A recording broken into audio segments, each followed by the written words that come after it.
Hello everybody, that's right, I am back. It's been a minute. It's been a little while. I have maybe been neglecting you all just a little bit. All I'm going to say on that is that there's been some life things going on, some real life things going on I've had to deal with, and we're trying to get through it as best we can, but it has kind of knocked me back a little bit in terms of content coming out to you. So I just wanted to get that up front, out of the way, and let's get straight into this because I am dying to talk about this movie. So Lock and Load is the sequel to Holiday Monday, which if you're a fan of the channel, the podcast, if you're a fan of my reviews, you will have heard me talk about Holiday Monday probably more than once.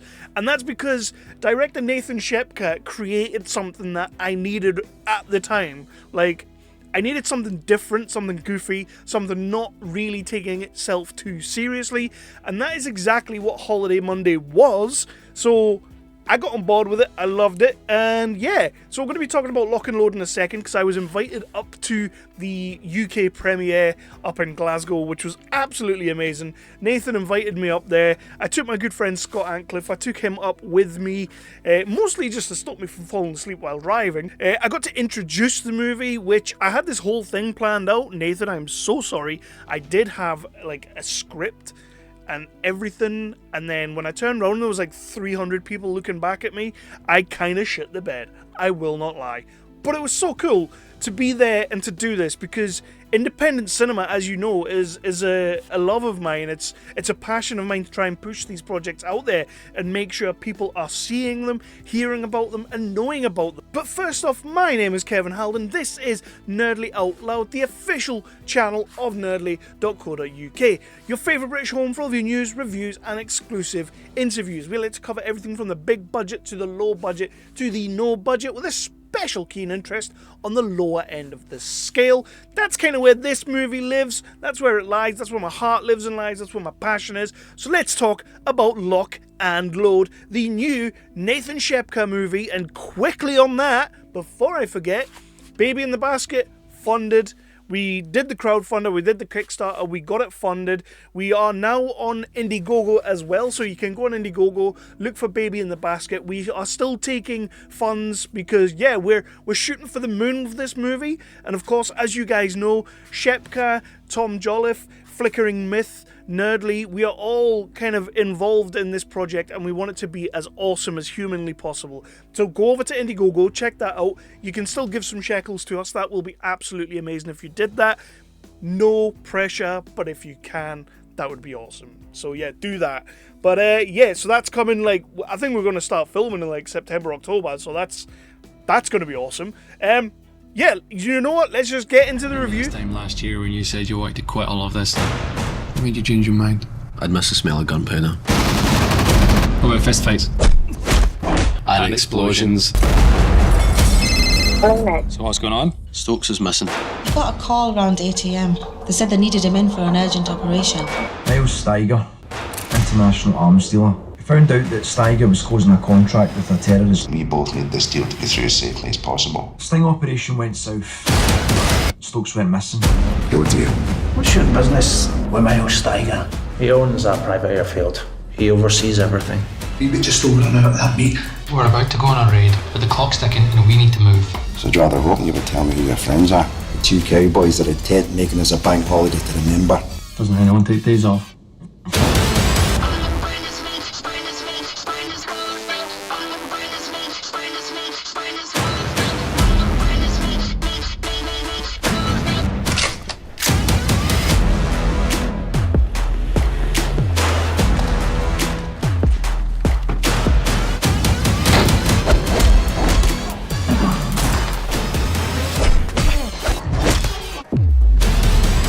Nah, that's alright. We're never that busy on bank holidays.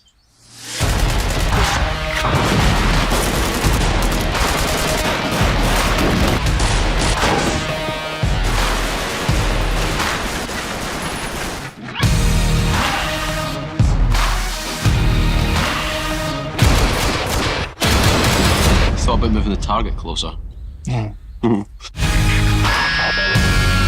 So yeah, Lock and Load is the sequel to Holiday Monday. They have changed the name to appeal to more of an American audience and whatnot, and the streaming audiences and everything like that, because right now you can get Lock and Load on Apple TV, Amazon, it's on all the different streaming sites. Please do go and check it out. It's such fun, but we'll get into that in a second. Yeah, I will be doing exactly the same as what I always do. I know it's been a little while and I'm a little bit rusty, but we will be doing the plot of the movie. We will jump into as little spoilers as possible. We will jump into the cast and crew of the movie. Then we will talk about what I did and didn't like about the movie. And then we will get into sort of my final thoughts and my final Nerdly Out Loud rating. Now remember, it is just my rating, not the rating of Nerdly as a whole collective, but I am pretty much the most important person when I'm doing my reviews. So Lock and Load kind of kicks off like a year later, and it's another bank holiday. And of course, these guys have got very little to do on bank holidays. Derek and Nick, played wonderfully again by director, writer, producer, sings the theme tune, writes the theme tune, Nathan Shepka, and our good man, Colin McDougall, is playing Derek again. And, I mean, this partnership works. It works right from the start. But what I will say is, right from the start, there is a level up in class and style and everything for this film. And that's maybe a little bit of a spoiler for where this review is going to go. But honestly, I can't really explain to you without you watching the two movies side by side or one after the other. Like, the growth between these two films is unbelievable. And I've always been a huge champion of that. Like, I'll watch these independent films and I'll get on board with these independent directors, actors, producers and all that. But if there's no real progression, after a while it gets to the point where you're like, where are we going with this? So when I see things like Tom Payton or Nathan Shepka, Aaron Goodmiller, some of my good directing friends who genuinely step it up every single time, that's when I get excited. And instantly, sitting at the premiere for this, watching it on the screen, like, instantly there's just a difference. There's a whole different level to Holiday Monday, to When Darkness Falls. This is a different level, but we'll get to that in a second. I'm getting ahead of myself. I know I'm getting a bit excited. The movie sort of starts off with a little bit of two kind of cold openings, which is going to set up the movie going forward. We see our heroes in a situation where they're going to have to bust their way out of it in their typical style of shoot first, ask questions later. Then we get the second cold open, which is where we bring back Agent Stokes, who's in sort of like the first 10 to 15 minutes of the last movie. He kind of introduced our characters. Well, he's back now, and he's taken hostage. So our boys get called by Stokes' missus. Now it's time to go and find Stokes, rescue Stokes, but there's all sorts of tomfoolery, shenanigans, and everything else that you would expect from a movie like this going on. Heavily influenced by the likes of your Lethal Weapons, your Die Hards. Exactly everything that I loved about the first movie, but dialed up to 11. As I said to the guys, if we go by the rule of 22 Jump Street, you do the same thing, but you do it bigger and better. And that's what they're doing here. So there's not really much else to get into plot-wise. That is pretty much it. They are going to go and try and rescue Stokes. There are going to be some villains on the go. And yeah, so might as well just get into the cast and the crew. Our main cast, Nathan Shepka, Colin McDougall, just dial it up to 11. They just go to that next level with this movie. And this time round, they're having more fun. There's more fights on the go. Colin McDougall gets a lot more to do in this movie, I thought, especially when it comes to the fighting. Nate's obviously the character that's going to get his ass kicked every now and then. If you want to look at like comparisons, like you've got Rush Hour, obviously Jackie Chan was the fighter, and that's kind of what Colin McDougall's doing here. He's doing his thing, and Nate's kind of cracking some of the jokes, although McDougall does get quite a few good jokes. But what I will say is the partnership, once again, chemistry works on every single level. These guys know what they're doing, and I can't wait to see what they do next time if we get a third movie. Spoilers, we're getting a third movie. But like, I just loved watching these guys on screen, and it starts right at the very beginning when the camera comes on and the two guys are sat in their rated R car with the grenade on the front, which I loved. One sitting reading the paper, and the other one just coming out with ridiculous questions, like would you rather's kind of questions that you ask your work colleagues when you have a dull moment. And they just work so well together that I was wholly in right from the start. Right from the start I was in. Obviously Graham McPherson is back playing Agent Stokes, and he gets a lot more to do this time. I mean, technically he still kind of disappears for a little while, but he does come back towards the end of the movie, and he's a badass. Like, he's got some really good fight scenes, and I will say, I think, of these two movies, he gets the best death. It was going to take a lot to beat that bloodbath, but the trowel or the gardening hoe, whatever it is, I'm not a gardener, so I don't know, like, that is a sick-ass kill. Now let's talk about our baddies, because the first movie, you had Barnes, who was the most just over-the-top awesome villain. I loved him to pieces. I kind of went into this wondering, how do you beat that? They didn't really go out to beat Barnes as such, but you have a collection of villains that all together kind of beat Barnes, because they're all different aspects of what's going on. Starting off, of course, with Stephen Kerr, who is absolutely brilliant. Like, he doesn't need to deliver his lines over the top because he's quite a menacing dude. But at the same time, he's super likable, super relatable, and you kind of want to be his pal. You know he's going to do some dickbaggery at some point in the movie. But yeah, Stephen Kerr really rated his character, really rated his performance. I liked it a lot. I like it a lot. Huge shout out to Laura McDougall. I believe the cousin of Colin McDougall. She comes in as the chess master, kicking, punching, badass. Absolutely, just her fight with Colin is just brilliant, and you kind of feel like it's maybe going on a bit too long, but I could have done with like another 10 minutes, because I just love seeing that. I love that kind of thing. Two actors that aren't afraid to just, knock lumps out of each other. I kind of got the feeling that they were definitely smacking and punching. She really brings something completely different to this movie that I thoroughly enjoyed.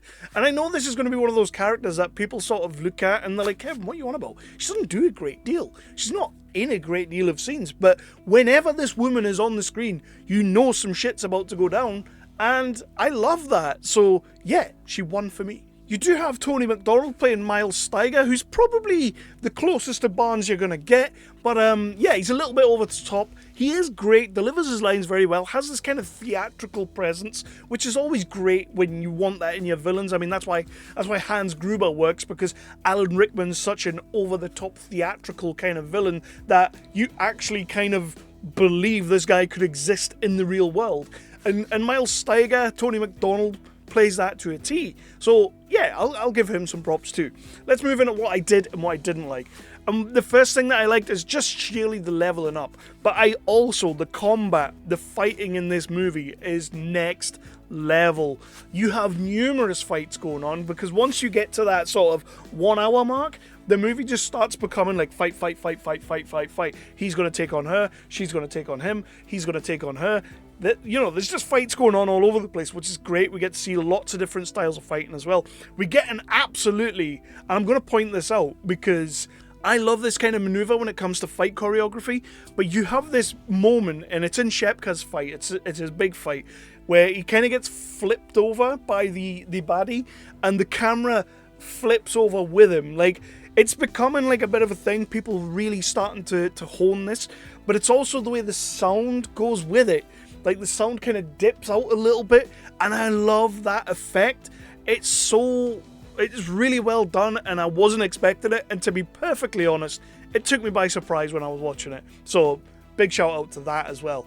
What I didn't like about the movie, there's not a lot that I didn't like, but let's be honest, I was going into this just wanting to love it, already predetermined this was going to be a great movie, but then to be shown that actually it is a brilliant little film and they've done a great job with what they had. The leveling up since the last movie is just unreal. But what I will say is that the plot at times is a little convoluted, but they kind of make fun of that in a way, when Shepka's kind of like explaining, Nick's kind of explaining the plan of what they're going to do, that's a lot more complicated than it needs to be. I guess they kind of poke fun at it themselves, but at the same time, it's still, you know, like... So I'm going to get into my final rating because, as I said, I do also have an interview with the guys that I really want you guys to check out. They will tell you a little bit more. I'm trying to stay away from spoilers, but I feel like I may have dropped a couple in. It's hard not to talk about spoilers when you're talking about these kinds of movies. But I think I've done okay with that. But what I'm going to tell you is that I think this film is a cracking little film. Like, if you're looking for something to watch, something different to watch that isn't Marvel, isn't Disney, isn't Fast and the Furious, although this kind of is a little bit Fast and the Furious, which is, you know, probably a compliment. But if you're looking for something different, this is that movie. This is that movie. There are movies out there that will not always get seen and absolutely should get seen. And people like me, people like you, who like to watch these lower budget films, give these films a chance and really go into it, you know, with an open mind. You will love this film. You'll get on with it. It's got a great cast. The sound is fantastic. The soundtrack, really cool soundtrack, actually. I did love that. You got some good villains. You got some great punchy, kicky, wisecracky nonsense going on. You get some explosions, the guns. There are so many guns in this movie. Like, they must have had like a small army man. Like, a small army man? That makes no sense.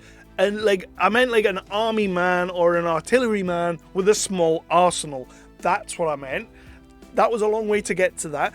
But there were so many weapons in this movie, and it's great. Like I say, like balls to the wall, you know, references to the last movie. We get loads of them, which are fantastic, so watch out for them.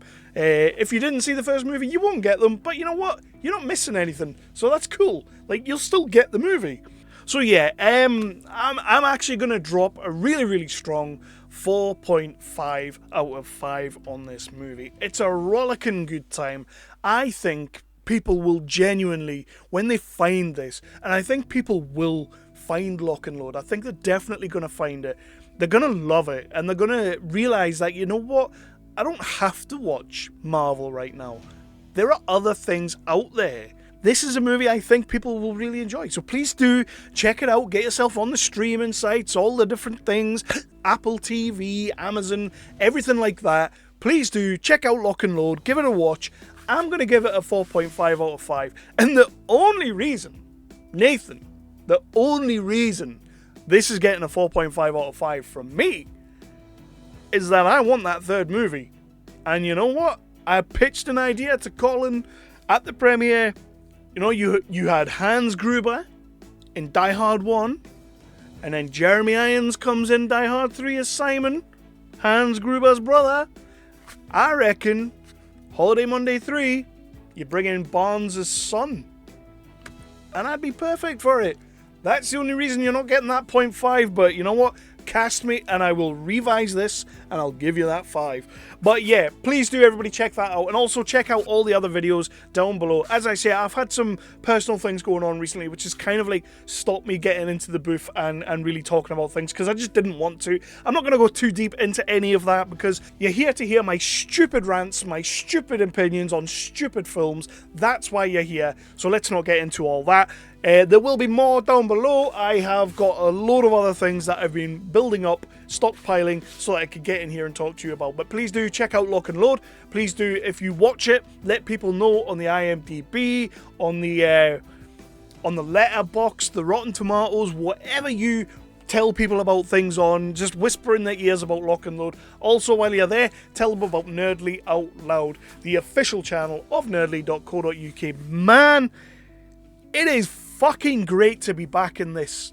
Yeah, man, I love having this microphone in front of me. I love talking to you guys.